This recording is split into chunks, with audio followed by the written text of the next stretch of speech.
All right, leads. This is it. This is what you want. Bank sinkers. Simple enough. They're going to be less expensive than cannonballs. If you can, dude, if you've got cannonball sinkers that have like I don't have any. They're more expensive than bank sinkers because they have to put in like the little metal part and everything.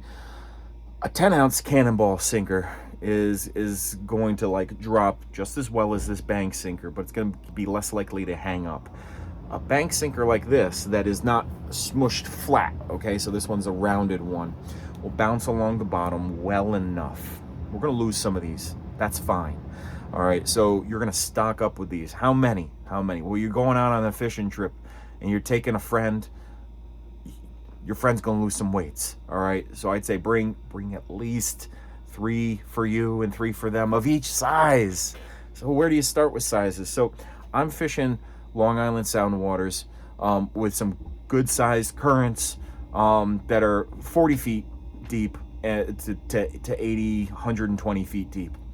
My starting weight is 8 ounce. I really rarely ever go less than 8 ounce. And so that means what's on my boat is at least half a dozen 8 ounces.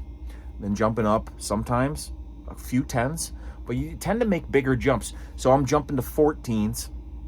Jumping from 8s to 12s, and then to 16s. I have some 10s. I have some 14s. All right, just when you need a couple ounces difference. But for the most part, I'm jumping from 8s to 10s to 16s. Yeah, I got a few 20s, and I got a few 24s on the boat. When I'm like, dude, the bite is here. There are fish down here, and we need to kick up the weight. I'm not going around searching for fish with those big heavy weights. I'm using them when I know we've got fish down below us. So this 10-ounce one, that's gonna do something on your back and on your arms and on, if you got somebody on the boat that's not often used to fishing and everything, give them a short rod with a heavy weight. There's a fulcrum hole point there and everything. Longer rod, you give them a 7-foot rod. That's gonna feel different than a 6-foot rod with a heavy weight. So my rods are 6 foot long. It's going to be a lot nicer on the body, dealing with that heavy weight with a 1 foot less of an extension. Yeah, you could get your arm out there and make a pivot point and all. No. All right, what else we got? With these leads, they're going to be banging around.